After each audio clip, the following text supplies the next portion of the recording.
Quelle est la communauté crypto la plus engagée, la plus forte, celle qui se fait le plus entendre? Est-ce que c'est BitTensor avec le TAO? Est-ce que c'est Solana avec le Sol? Ou est-ce que c'est Multiversix avec le GLD? Ou alors est-ce que c'est encore d'autres communautés, Ethereum avec le TH, le Doge aussi, soutenu par Elon Musk. Ou alors même, attention c'est subversif, et si c'était Bitcoin la communauté la plus engagée? Je vais essayer de vous apporter des réflexions sur cette question de l'engagement communautaire, mais finalement, les communautés les plus fortes, c'est peut-être les communautés les plus résilientes. Je vous parlerai aussi de diverses actus crypto, et il est notamment question d'une politique pro-crypto du côté des États-Unis, mais pas seulement. Il y a d'autres endroits maintenant sur la planète où l'on songe à faire des réserves de Bitcoin. Et pour finir, la troisième partie de la vidéo, ça concernera de l'analyse technique. Pour se situer dans le cycle, c'est important ça. Et peut-être que ça y est, l'alt season est sur le point de démarrer, ou en tout cas, elle est plus très loin. Les gros profits qui arrivent, je sais que ça vous fait kiffer,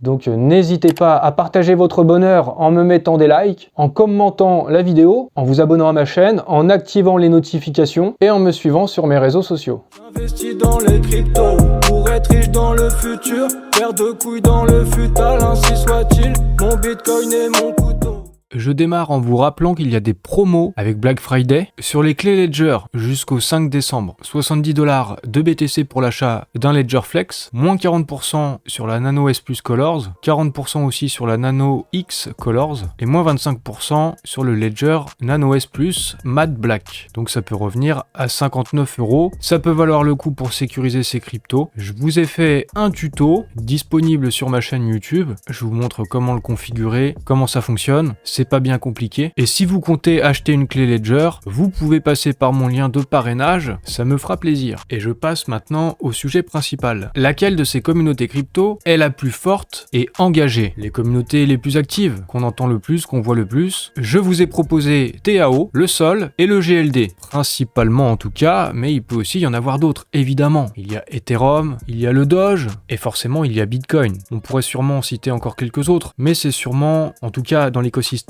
francophone, celle dont on entend le plus parler, donc les communes qui sont les plus engagées, les plus actives. En tout cas, concernant TAO, le Sol et le GLD, j'ai fait un petit sondage pour essayer de mesurer ça. Et vous avez répondu à 61,4% que la communauté crypto la plus forte c'était EGLD. Alors évidemment, je me doute bien que dans ma propre communauté, il y a plus de gens qui apprécient EGLD, donc ça ressort plus fortement dans les résultats. Je pourrais dire que du côté de Solana aussi, ils ont une communauté qui est forte. Ils organisent des events dans la vraie vie, ils se rencontrent, ils ont des réunions, il y a vraiment des gens derrière, il y a vraiment une commu. Après, il faut quand même aussi pas nier le fait que le GLD est très présent et très engagé. Vraiment, pas juste parce que c'est ma communauté. Et moi personnellement, j'ai autre chose aussi que de le GLD. J'ai du TAO, j'ai du Render, j'ai de l'AKT, j'ai du NIR, du IO et du Octa, et puis d'autres encore. Mais le commentateur moyen sur le crypto Twitter est sûrement un peu trop bas de plafond pour accepter que je puisse continuer de parler de GLD sans chercher à juste suivre les modes comme beaucoup d'autres influenceurs, la plupart même j'ai envie de dire, parce que fut un temps, tout le monde ou presque parlait de GLD. Et puis les modes passant, ça s'est terminé. Et dans un sens je comprends, parce qu'il faut faire des vues, sinon on n'existe plus. Donc mettez des likes au passage,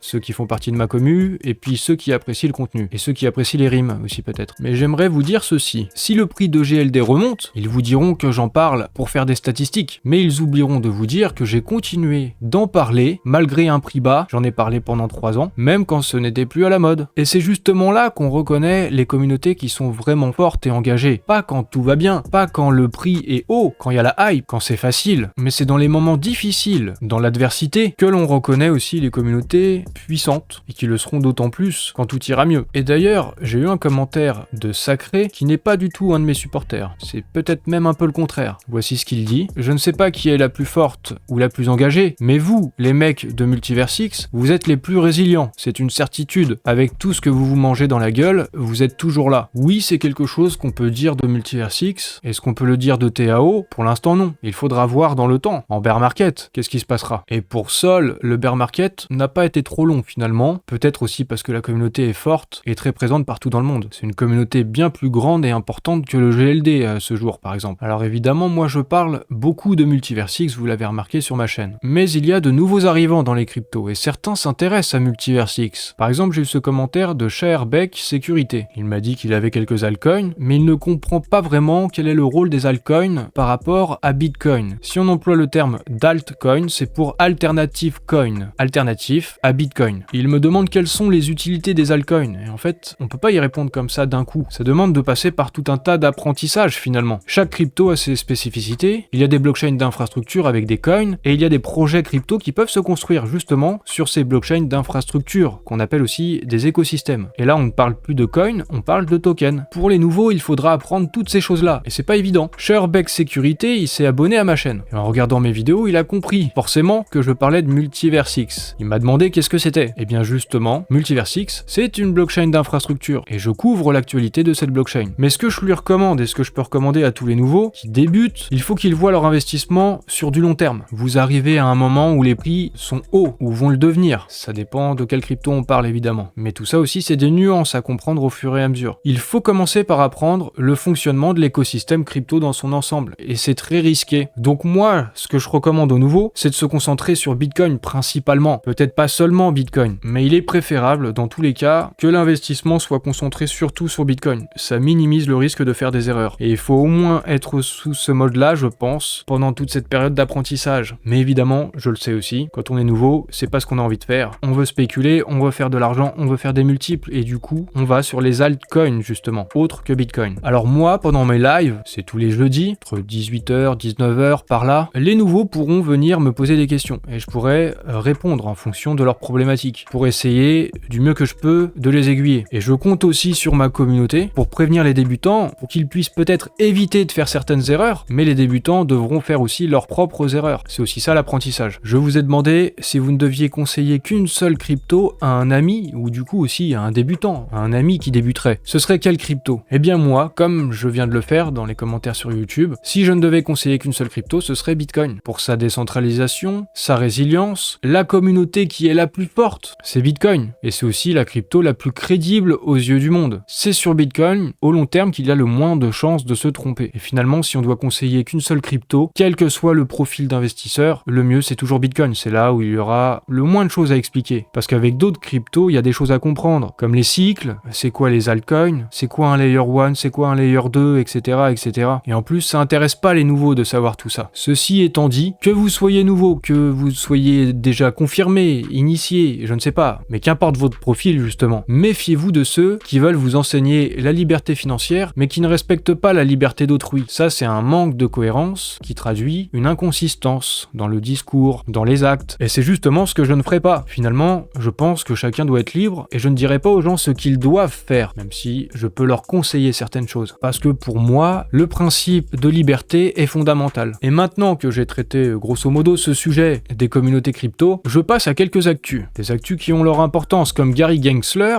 qui quittera son poste de président de la SEC le 20 janvier 2025. Il l'a déclaré sur son compte X. Pourquoi c'est une bonne nouvelle? Parce que jusqu'ici, sa politique consistait plutôt à mettre des bâtons dans les roues du secteur crypto. Et ça, maintenant, ça devrait changer, notamment avec l'administration Trump. Et il y a la sénatrice Loomis qui a déclaré que le président Trump est en train de rassembler une armée pour se battre pour Bitcoin. Trump est en train de former un conseil consultatif de la crypto-monnaie et d'instaurer une réserve de Bitcoin. En tout cas, c'est ce qui est promis. Ce sont des informations de l'agence de presse Reuters. L'équipe de Donald Trump serait donc en train de réfléchir à la création d'une réserve nationale de Bitcoin. Et ça pourrait se faire dans le cadre d'un programme plus large de soutien à l'industrie crypto US. Au niveau international, le fait de se constituer des réserves de BTC, c'est en train de faire son chemin aussi. Il y a un député brésilien, Eros Biondini, qui propose aussi de faire une réserve du côté du Brésil, une réserve souveraine de BTC qui irait jusqu'à 5% des réserves internationales. Du côté du Canada, le maire de la ville de Vancouver va aussi présenter une motion qui vise à ajouter Bitcoin au bilan de la municipalité. Au Suriname, il y a une candidate aux élections présidentielles, Maya Parbo, qui s'engage à adopter Bitcoin comme monnaie légale en remplaçant le dollar du Suriname par des satoshi et en payant les salaires en BTC. Alors je trouve ça quand même peut-être un peu trop fort d'un coup, supprimer la monnaie qui est déjà en place pour la remplacer totalement par Bitcoin, c'est peut-être un peu trop fort et soudain. Peut-être que le modèle du Salvador est préférable, je pense. Il y a MicroStrategy aussi qui continue, et c'est incroyable, d'amasser des milliards de dollars en BTC. Ils en ont à nouveau acheté pour 5,4 milliards de dollars. C'est phénoménal. Une autre nouvelle qui peut être intéressante intéressante. Du côté de Solana, il pourrait y avoir un ETF qui serait approuvé au cours de l'année 2025. Alors c'est pas encore fait tout de suite, hein. Il y a des formulaires qui devront être déposés par les potentiels émetteurs d'un ETF Solana, et ensuite ça serait dans une attente de validation par la SEC. La SEC qui aurait donc 240 jours pour se prononcer, valider ou refuser des ETF Solana. Et maintenant passons à de l'analyse technique, où est-ce qu'on en est dans le cycle. Le 21 octobre, je vous avais fait remarquer qu'il y avait eu la pastille bleue de l'indicateur H-Ribbons en daily. Une pastille bleue comme ici, qui est un signal d'achat. Ça marche pas à 100%, mais pas loin quand même, et généralement c'est toujours à peu près un bon moment pour acheter, même si c'est un indicateur qu'il faut recouper avec d'autres indicateurs. Et à un moment, il faut bien qu'on ait des indications, hein. Donc on peut regarder des indicateurs comme le H-Ribbons. Et finalement,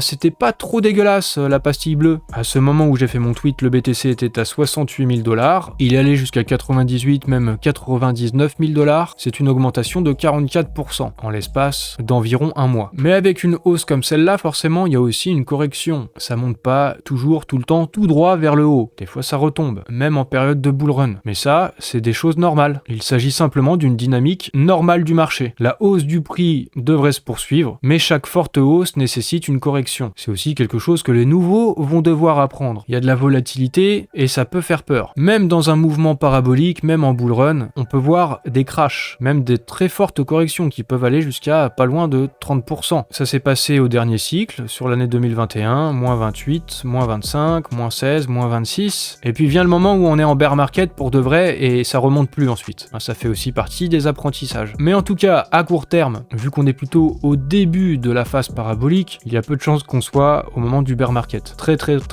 peu de chances. La correction actuelle, jusqu'où elle pourrait aller, à la condition qu'elle ne soit pas terminée. Il y a cette analyse de Titan of Crypto, il y a eu un repli vers la Tenkan à 94 200 $ qui s'est matérialisé. La prochaine étape, si la correction continue, ça pourrait être d'aller rejoindre un support clé sur les 83 500 $. Comme on peut voir ici sur le graphique, il y a eu un breakout et le prochain support, il se situe ici. Après, la correction va-t-elle se poursuivre pour autant? Pas forcément. Moi, je suis pas trader, mais la semaine dernière, j'ai fait un tweet, le 19 novembre, j'avais l'impression de reconnaître une figure de continuation haussière avec un triangle ascendant, comme sur ce petit schéma. Ça me semblait assez similaire, et donc j'avais tracé cette flèche. Où en est-on au moment où je tourne cette vidéo? Pour l'instant, ça suit le schéma, hein. C'est passé au-dessus de cette ligne, c'est allé la retaper, ensuite ça a rebondi, et là, soit ça continue vers le nord, soit ça va vers le sud, vous avez l'habitude, hein. Soit ça monte, soit ça descend. Du coup, si ça redescend, ça pourrait retomber, comme je vous l'ai dit, sur les 83 500 $. Si ça redescend pas, ça pourrait suivre ma flèche verte, pour aller péter les 100 000. On verra la suite. Commençons à parler maintenant des altcoins, et en particulier, là, de l'ETH, qui a clôturé au-dessus du nuage de Kumo. En hebdomadaire, c'est une étape importante, une cassure qui pourrait ouvrir la voie vers une première target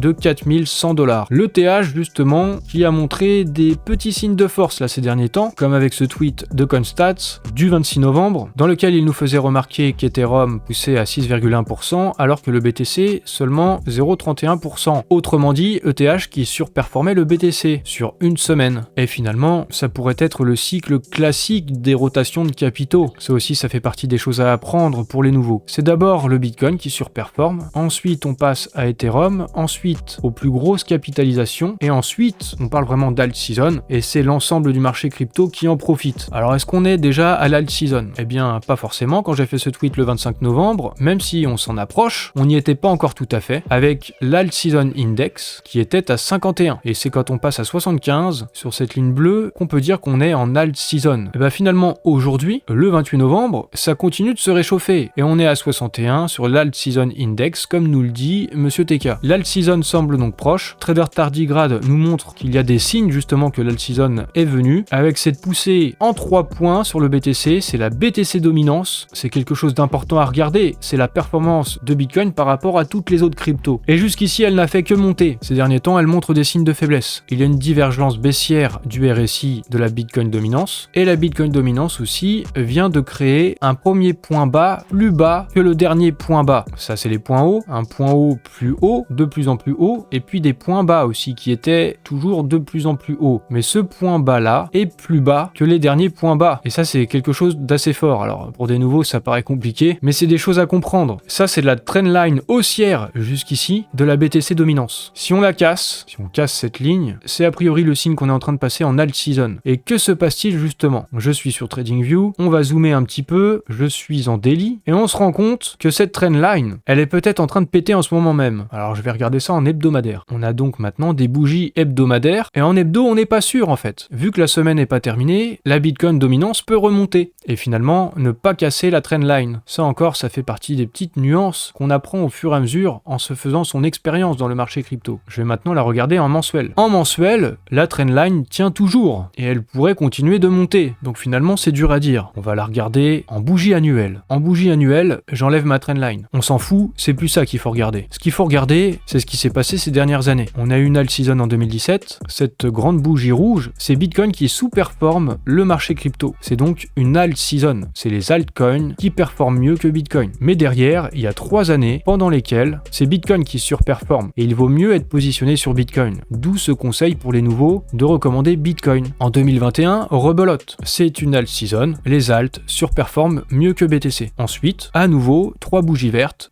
3 années où le BTC surperforme les alts. Il vaut mieux être positionné sur Bitcoin. Et on va arriver à 2025. En principe, on devrait maintenant avoir une bougie rouge qui va commencer à se former. 2025 devrait être une année d'alt season, surperformance des alts. Regardons ici sur le total 2, c'est-à-dire le total du marché crypto en excluant le BTC, en gardant les altcoins du coup. Observons la structure, celle du dessus c'est celle actuelle, on est ici, là où il y a la petite flèche noire, et celle du dessous c'était le cycle précédent. On est en bougie mensuelle, et ce qu'on peut remarquer, c'est que la dernière fois que cette configuration s'est produite, lorsqu'on a eu cette bougie mensuelle qui ressemble à celle-ci du cycle précédent, c'était le début de l'alt season. On peut l'observer, la structure ressemble, elle est assez proche, donc si ça se poursuit effectivement, pourquoi pas le début de l'alt season. Et donc beaucoup de bougies vertes, des mois de surperformance des alts, et donc une année 2025 d'alt season comme je vous disais. Ici c'est Stock Money Lizard qui dit aussi à peu près la même chose. On est sur le point de faire un breakout, là c'était 2020, là c'est 2024, c'est en ce moment même. On a la même structure, et si on poursuit avec le même schéma, on devrait donc connaître une période de hausse sur les alts, une hausse très forte. Là c'est TechDev qui nous suggère, encore une fois, c'est encore autre chose qui va dans ce sens, mais que l'alt season pourrait bien être en train de démarrer en ce moment même. Il nous dit que chaque fois que le BTC touche cette ligne verte, je ne sais pas ce qu'est cette ligne verte, je ne sais pas quel indicateur c'est, il ne le précise pas, mais chaque fois que ça touche ici, ça déclenche une alt season, et puis c'est la phase parabolique du cycle. Finalement, ça pourrait être plus ou moins le cap des 100 000 $ sur Bitcoin. Et après les 100 000, sûrement que ce sera le FOMO, il y aura beaucoup de nouveaux arrivants, des prises de profit sur BTC, une rotation de capitaux, et le démarrage d'une grande alt season sur l'année 2025. Il va y avoir des nouveaux arrivants, c'est inévitable. Avec l'alt season, avec le bull run, c'est comme ça que ça se passe à chaque fois. Et avec de nouveaux arrivants, c'est aussi de nouvelles questions, de nouveaux apprentissages qui doivent être faits. C'est ce que j'essaie de transmettre avec mes vidéos, en fournissant des informations qui, j'espère, sont pertinentes pour vous, vous apportent de la valeur. Il ne s'agit pas juste de dire qui est la communauté la plus forte, c'est qui les meilleurs. Il faut aller au-delà de ça, essayer d'avoir de la réflexion et du recul, ne pas juste se comporter en supporter de foot. Et puis aussi essayer de faire le tri entre les informations, notamment pour ne pas perdre de vue les profits que l'on souhaite faire, en essayant de se situer dans le cycle avec un petit peu d'analyse technique. Alors si vous avez apprécié cette vidéo, vous pouvez la liker, vous pouvez vous abonner à ma chaîne, activer les notifications, vous pouvez commenter. Ma communauté aussi, je souhaite qu'elle soit forte, qu'elle grandisse et qu'il y ait de nouveaux arrivants. Alors démontrez-moi votre engagement.